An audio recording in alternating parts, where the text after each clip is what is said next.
Hello friends. अगर आपका bank account SBI में है तो इस वीडियो में आज हम ये सीखेंगे कि आप अपने एसबीआई की नेट बैंकिंग से नेफ्ट और आरटीजीएस कैसे कर सकते हैं।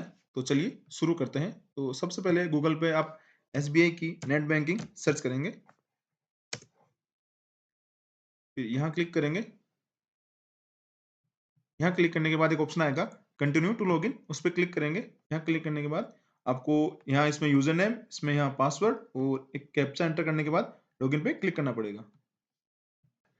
एसबीआई की नेट बैंकिंग में लॉगिन होने के बाद यहाँ सबसे ऊपर एक ऑप्शन है पेमेंट एंड ट्रांसफर। तो यहाँ पर क्लिक करेंगे तो यहाँ आपको अलग अलग ऑप्शन शो होंगे। तो जैसे कि अगर आपका खुद का अकाउंट एसबीआई में एक और है, अगर उसमें आपको ट्रांसफर करने हैं तो हम यही ऑप्शन चूज करेंगे।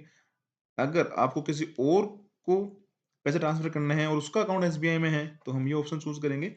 उसके बाद आता है कि अगर आपको जिसको पैसे ट्रांसफर करने हैं उसका अकाउंट एसबीआई के अलावा किसी और बैंक में है तो हम ये ऑप्शन चूज करेंगे, इस पर क्लिक करेंगे। यहाँ क्लिक करने के बाद हमारे पास यहाँ तीन ऑप्शन शो होते हैं। पहला है आईएमपीएस, दूसरा है आरटीजीएस और तीसरा है नेफ्ट। तो आईएमपीएस में ये होता है कि जो अपन फंड ट्रांसफर करते हैं वो इमीडिएट फंड ट्रांसफर होता है, तुरंत उसके खाते में पैसा चला जाता है। उसके बाद दो ऑप्शन और हैं। तो अगर आपको जिसको भी पैसे ट्रांसफर करने हैं वो अमाउंट अगर 2 लाख से कम है तो उसमें आपको नेफ्ट ऑप्शन चूज करना होगा। और अगर वो अमाउंट 2 लाख से ज़्यादा है, 2 या 2 लाख से ज़्यादा है तो उसमें हम नेफ्ट या आरटीजीएस कोई भी ऑप्शन चूज कर सकते हैं। नेफ्ट में अगर आप चूज करेंगे तो उसमें थोड़ा-सा टाइम लगता है पैसे ट्रांसफर होने में, कि आधा घंटा या 1 घंटा कुछ लग सकता है। लेकिन आरटीजीएस में रियल टाइम ग्रोस सेटलमेंट होता है, उसमें तुरंत आपके बेनिफिशियरी के अकाउंट में पैसे ट्रांसफर हो जाते हैं। तो यहाँ हम नेफ्ट चूज़ करते हैं, तो फिर प्रोसीड पे क्लिक करेंगे। नेफ्ट पर क्लिक करने के बाद यहाँ एक नई विंडो ओपन होगी, जिसमें ऊपर सबसे ऊपर आपके खुद के बैंक अकाउंट डिटेल शो होगी। आपका अकाउंट नंबर, आपका बैलेंस, ये सब दिखेगा। लेकिन मैंने यहाँ पे वो अमाउंट डिटेल्स हाइड कर रखी है तो आपको शो नहीं होगी। उसके नीचे एक ऑप्शन आता है अमाउंट, यहाँ हमें अमाउंट एंटर करनी है कि आप जो भी अमाउंट अपने बेनिफिशियरी को ट्रांसफर करना चाहते हैं वो यहाँ एंटर कर दीजिए। जैसे मैंने एक अमाउंट 100 रुपये यहाँ एंटर कर दिया है। उसके नीचे पर्पज का ऑप्शन है कि आप किस पर्पज से वो अमाउंट बेनिफिशियरी को ट्रांसफर करना चाहते हैं। तो मैंने यहाँ रेंट का ऑप्शन चूज कर लिया है।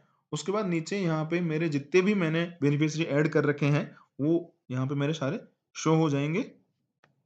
जैसे कि मैंने यहाँ 2 ऐड कर रखे हैं, दोनों शो हो रहे हैं। तो मैं यहाँ पे एक बेनिफिशियरी है एबीसी, उसको चूज़ कर लेता हूँ कि मैं उसके अकाउंट में ट्रांसफ़र करना चाहता हूँ। तो उसकी डिटेल्स भी यहाँ शो हो जाएगी।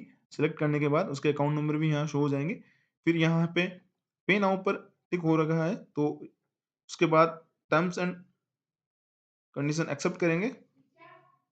उसके बाद हम सबमिट पे क्लिक करेंगे।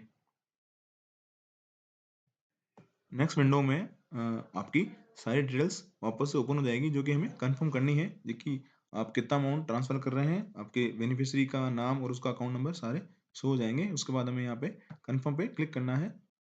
आपके पास एक 6 डिजिट का ओटीपी आया होगा, वो यहाँ एंटर करके आपको कंफर्म करना है। तो आपका नेफ्ट का ट्रांजेक्शन कंप्लीट हो जाएगा। Thanks for watching this video. अगर आपको ये वीडियो पसंद आया तो इसे लाइक करिए, इस पर कमेंट करिए और इस वीडियो को आपके दोस्तों को भी शेयर करिए। धन्यवाद।